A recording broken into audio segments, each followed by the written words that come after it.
Voilà, une de l'actualité, c'est le président Abdel Fattah el-Sisi qui a reçu aujourd'hui Claudio Descalzi, le président exécutif de la compagnie pétrolière italienne Eni.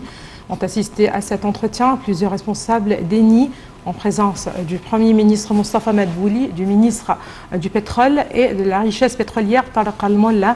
Le porte-parole de la présidence de la République, l'ambassadeur Bassam Radi, a affirmé que les responsables ont discuté lors de la réunion des activités actuelles de la compagnie Eni en Égypte, de ce qu'elle pourrait réaliser dans le domaine des recherches et de la production, outre la coopération dans le domaine des projets des énergies renouvelables.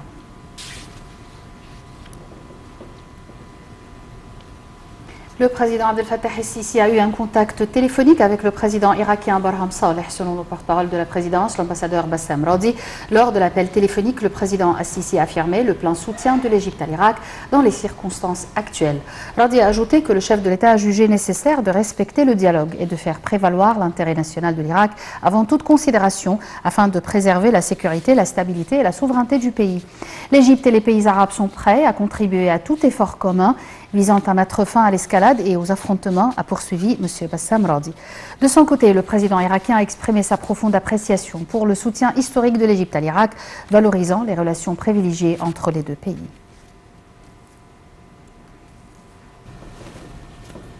Par ailleurs, les partisans du leader chiite Muqtada al-Sadr ont commencé à se retirer aujourd'hui de la zone verte à Bagdad après un rappel à l'ordre de leur chef qui a fustigé le recours aux armes contre les forces de sécurité des combats qui ont fait 23 morts en 24 heures. Aussitôt après l'annonce la veille de l'influent leader chiite Muqtada al-Sadr de son retrait de la vie politique dont il est pourtant un acteur incontournable, des milliers de partisans ont envahi le siège du gouvernement dans la zone verte. Si tous les membres du courant sadriste ne se retirent pas dans les 60 minutes de partout à Bagdad, même du sit-in devant le Parlement, je le désavouerai, a lancé sur un ton ferme Muqtada al-Sadr lors d'une conférence de presse dans son fief de Najaf. Je présente mes excuses au peuple irakien, seul affecté par les événements, a ajouté Muqtada al-Sadr dont l'influence n'a d'égal que l'imprévisibilité. Après son appel, les membres des Brigades de la Paix, une faction armée aux ordres de M. Sadr et ses partisans qui campaient depuis des semaines aux abords du Parlement, ont commencé à quitter la zone verte, un secteur abritant institutions gouvernementales et ambassades occidentales. Les combats entre d'un côté les Brigades de la Paix et de l'autre les forces de l'ordre et le Hajj de Sha'bi, d'ex-paramilitaires intégrés aux forces régulières de l'autre, avaient repris le matin après une nuit relativement calme. Armes lourdes et roquettes RPG ont été utilisées dans la zone verte.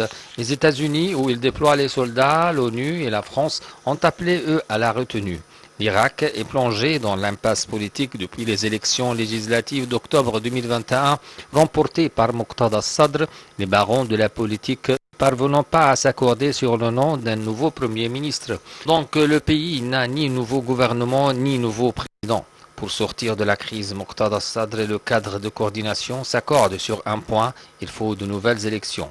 Mais si Muqtada al-Sadr insiste pour dissoudre le Parlement avant tout, ses rivaux veulent d'abord un gouvernement.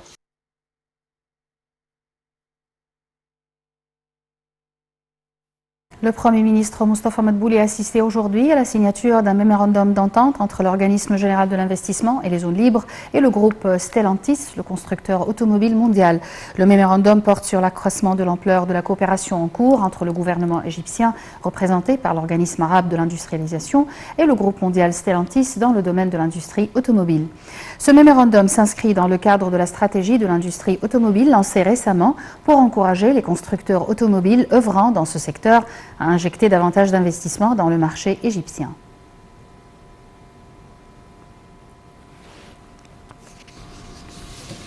Hausse collective des indices de la Bourse du Caire soutenue par des opérations de vente des institutions locales et des individus arabes et étrangers.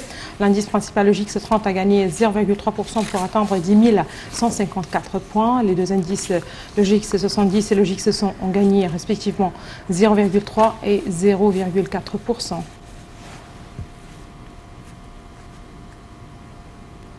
4 Palestiniens et 2